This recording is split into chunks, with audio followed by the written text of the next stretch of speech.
يحدد كل شيء. لقناة الأولى الفضائية سائر الشنون، ذيقار. مشاهدينا، عن هذا الملف ينضم معنا من ذيقار الباحث في الشأن السياسي الأستاذ غفار عفراوي. مرحبا بك سيد غفار. إذن جهود مكافحة الفساد مستمرة بناء على هذه التطورات خلال الساعات الأخيرة من صدور أوامر قبض بحق مدراء في البلديات. كيف تقرأ هذا الملف؟ تفضل. شكرا جزيلا، مرحبا لكم ومرحبا لجميع مشاهدي القناة الأولى الكرام.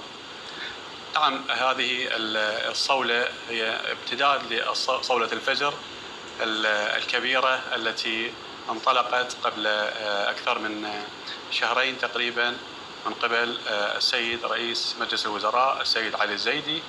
وأكيد هذه امتداد الصولة الكبرى، الصولة العراقية، تكون في المحافظات، ومن ضمن هذه المحافظات محافظة ذيقار، وبالذات مدينة الناصرية وبلدية الناصرية.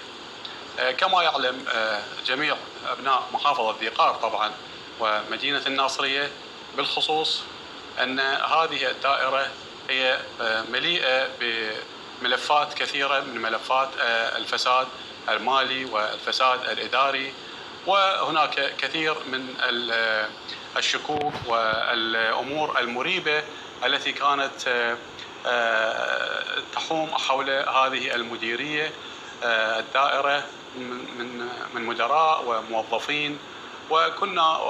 وكان أبناء المحافظة ينتظرون مثل هذه الصولة لكي يعود الحق إلى أهله.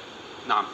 طيب أستاذ غفار، يعني لربما ليس فقط الملاحقة بل أيضا استرجاع ما تم مصادرته، وبالتالي هناك قوانين، هناك ملفات كثيرة بحقهم. كيف يمكن أن يحاسب هذا وفق ما أخذ وانتزع من حق المواطنين الآخرين، سواء من عقود بيع وشراء أراضي إلى ملفات التزوير وغيرها؟ كيف يمكن أن يعاقب؟ نعم، أكيد الخطوة الثانية بعد إلقاء القبض وبعد الإيداع في السجون للتحقيق معهم، أكيد الخطوة الثانية التي ينتظرها المواطن الذيقاري هي انتزاع الحقوق وإرجاع الحقوق إلى أهلها. كما تعلمون هناك كثير يعني مئات أو آلاف من بيع وشراء واغتصاب قطع أراضي لمواطنين من الناصرية، وبيعها واستبدالها وتغيير جنسها. يعني كثير من هذه الأمور كانت في المحافظة للأسف الشديد. الآن الكرة في ملعب القضاء.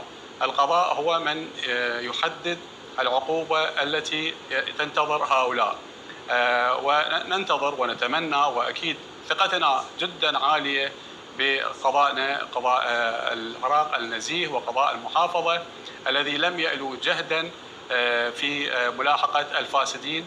الآن ننتظر إعادة حقوق المواطنين التي سلبت. وأنا شخصيا أعلم كثير من الناس من خلال مراجعاتنا، من خلال بحثنا، من خلال كتاباتنا، من خلال لقاءاتنا مع المواطنين بحكم عملنا، بحكم التجمعات التي تكون في المناطق التي نبحث فيها، أن هناك كثير من المواطنين تم اغتصاب حقوقهم، تم اغتصاب أراضيهم بأساليب بعيدة عن القانون وبعيدة عن الأخلاق. فهؤلاء يجب أن يعاقبوا بعقوبات كبيرة. والنقطة الثانية إعادة الحق إلى أهله. نعم. يعني أستاذ غفار، حتى موضوع ومصادرة الكثير من ملفات نور زهير ويعني خروج الأموال خارج العراق، اليوم هناك استرداد لمبالغ معينة إلى خزينة الدولة. بالتالي هل يمكن أن يشمل نور زهير بقانون العفو العام؟ بالتالي هكذا تبنى السياسات في العراق. فساد، بعدها تهريب أموال، ما بعدها هناك عفو عام. إذا ما الذي استفدناه من السياسات المقبلة والقادمة في هكذا حال؟ نعم، الآن صار الحديث حديثا عاما وليس عن بلدية الناصرية. هذا الكلام الذي نسمعه ونقرأه وللأسف الشديد يتكرر، ونسمعه من الناس الذين فقدوا ثقتهم بسبب السنوات السابقة، رؤساء الحكومات السابقة الذين كانوا يمارسون هذه العملية، أنه إلقاء قبض وثم تسوية وثم إخراج وثم تتطمطم، كما يقال تتطمطم هذه الملفات. لكن نحن كلنا ثقة بالسيد علي الزيدي أن يكون مختلفا هذه المرة، وأن تكون الأموال التي تعود إلى خزينة الدولة هي أموال مساعدة لإنجاز المشاريع، ويكون المتهمين والفاسدين الذين تم إصدار الحكم النهائي بحقهم أن لا يخرجوا من السجون إلى نهاية مدة محكوميتهم. وأنا باعتقادي أنه لن تنتهي مدة محكوميتهم بأقل من سنوات طويلة جدا. نعم. ربما إلى أن يموتوا في السجون. طيب سيد غفار، برأيك هل سنشهد أيضا في الفترة المقبلة سقوط أسماء كبيرة، والشارع العراقي يبحث عن هذه الرموز والأسماء الكبيرة التي أخذت من العراق ما أخذته، وبالتالي الناصرية أيضا وذي قار، هناك أسماء بارزة كانت موجودة في ملفات الفساد؟ صحيح. هذا السؤال جدا مهم، وأنا أشكر حضرتك على هذا السؤال، وكنت أتمناه بصراحة.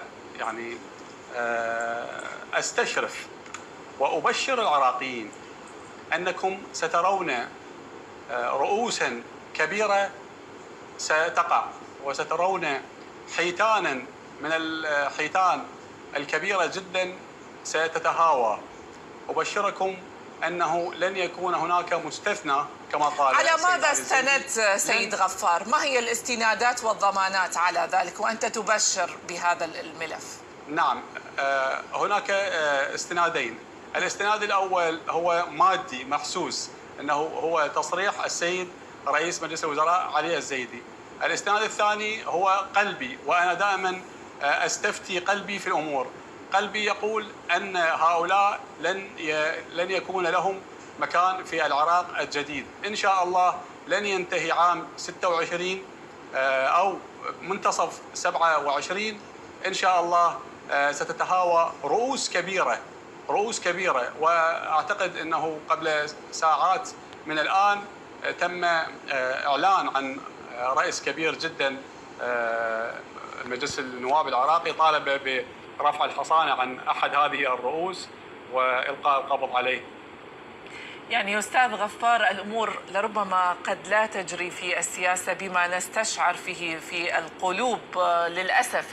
العراقيين كلهم يأملون ذلك، لكن واقع الحال مختلف، ونأمل أن يكون أفضل في المستقبل القريب. الأستاذ غفار عفراوي، الباحث في الشأن السياسي العراقي، كنت معنا، شكرا جزيلا لك.